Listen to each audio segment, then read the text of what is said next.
Then versus Now is a new series I'm starting, where I discuss how an old game was perceived at the time of release, and then compare that to how it holds up today with the gaming industry's current standards.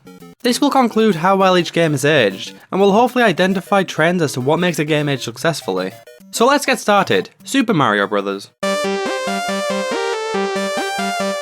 After the video game crash of 1983, Nintendo released the Famicom, and with great ports of arcade games such as Donkey Kong and Mario Bros, the games industry was able to recover. In 1985, the Famicom was released outside of Japan under the name Nintendo Entertainment System, and every NES came packaged with a copy of Super Mario Bros, making it many people's first ever gaming experience, as well as making it the second best selling game ever, with only Wii Sports outselling it. This makes the game hold a crazy amount of nostalgic value to many people, but is it really as good as people make it out to be? Well, for the time, this game is nothing but revolutionary. Many things that we take for granted in games only exist because of Super Mario Bros. 32 completely uniquely designed levels? That wasn't very common at the time. Usually between 1 and 5 levels would be designed, and the levels would repeat getting progressively harder each time. That's not the case with Super Mario Bros. And the level length too. They're not just one still screen long. The screen actually has to scroll in order to display everything the level has to offer. Isn't that just incredible? How about the designs of the levels themselves? Just brilliant. Let's take a look at level 1-1. Since it's the first level, it should be designed to teach you how to play the game. Now there's no text boxes anywhere to be seen. The whole game teaches you how to play using only the environment. So you start the game up, and because you're not a complete idiot, you press left and right and whoa, you can walk. And then, oh no, there's a monster. How am I going to avoid it? There's no way to go under it, so I'm going to have to go over it. Up doesn't seem to make me jump. How about these red buttons? Whoa, I can jump. And you can kill things by jumping on them. That's good to know. You then come up to the blocks, and using your newfound ability to jump, you start bashing your head against them. And things start coming out of them, and you feel like you've accomplished something, and the satisfying noise plays, and oh, it's so good. You pick up the mushroom because it's positioned in such a way that it's difficult to avoid unless you're actively trying to, and you grow bigger. Now if you end up getting hit, which isn't unlikely, seeing as though this is the first time you've ever played a game in your life, you'll learn that Mario has the health bar himself. If that's not impressive, I don't know what is. You then come up to the pipe which is too high to jump over, and this is where you learn that if you hold the button down for longer, you jump higher. This level also teaches you about the other things the game has to offer, such as the invisible blocks, Koopas, fire flowers, invincibility stars, and it allows you to get used to the game's physics. That's something else this game exceeded in for the time. The controls. The way the game felt. The physics. The way Mario slided for a bit, instead of instantly stopping the second you stop holding right. This hadn't really been seen before. Do you know what else hadn't really been seen before? Colour. Super Mario Bros. Colour scheme helped make the game stand out, with a blue background right from the get-go, rather than the common black background seen in most games prior.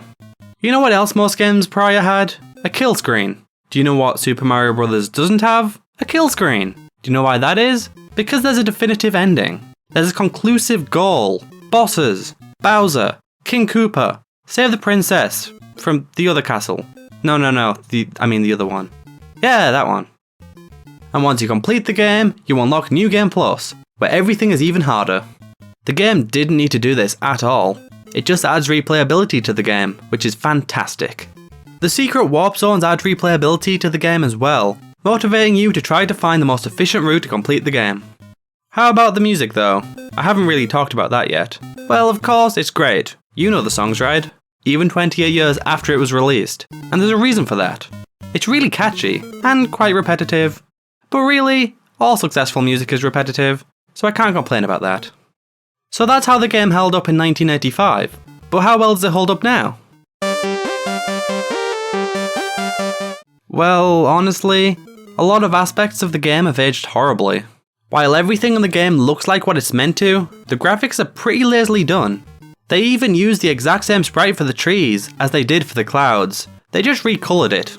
The backgrounds are all one solid colour, which aren't enjoyable to look at, and even considering the console's limitations, the graphics are still really ugly. Compare the graphics to that of Kirby's Adventure, and you'll see exactly what I mean. The music on the other hand is still really enjoyable to listen to, but not the versions of the songs that are included in this game.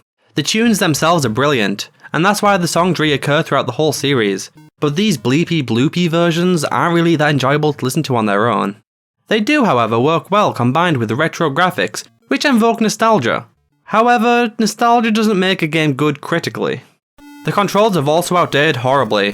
While at the time they were unique and realistic, now they just seem needlessly slippery, and makes you wish you had greater control over your character. The controls need getting used to, and that's not a good thing if you're a person playing the game for the first time, having played other games with superior controls. Though the game did a lot of amazing things for the time, since then, games have been doing all the same things, but better.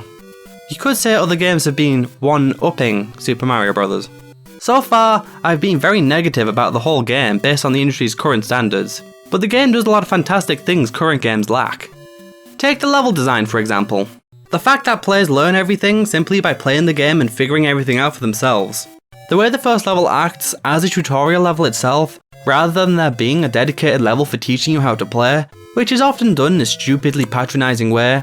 Hey Mario, did you know you can press A to jump? How about you try stomp on those Goombas' heads and see what happens? I hate them things so much. I hope developers go back to the old methods of teaching players how to play. It's just better. The game also does a great job of making you feel like you've accomplished something. The flagpoles, the hidden blocks, the warp zones, all these secrets make playing the game an enjoyable experience every time. Though the game looks and sounds bad based on today's standards, there's no denying the game is still fun. Super Mario Bros. Is one of the greatest gaming franchises ever, and it's understandable as to why. With constantly high quality content being released, with constantly high sales, it's not looking like Mario's going to die anytime soon. I can't wait to see the direction the series goes in the next 28 years, and with that, let's get down to ratings. Without a doubt, the game unquestionably deserves a then rating of 5 out of 5, and unfortunately, a less impressive now rating of 3 out of 5. It was certainly one of the greatest games at the time, and without it, the games industry wouldn't be what it is now. While the game holds a massive amount of nostalgic value to a lot of people, the game really isn't as great as people make it out to be. Though it's done a lot of amazing things at the time, it really doesn't hold up well today. But as always, if you agree or disagree with the things I've said, please leave a comment below letting me know what your opinions are. And if you enjoyed this video, please give it a like so I know you want more videos in this series.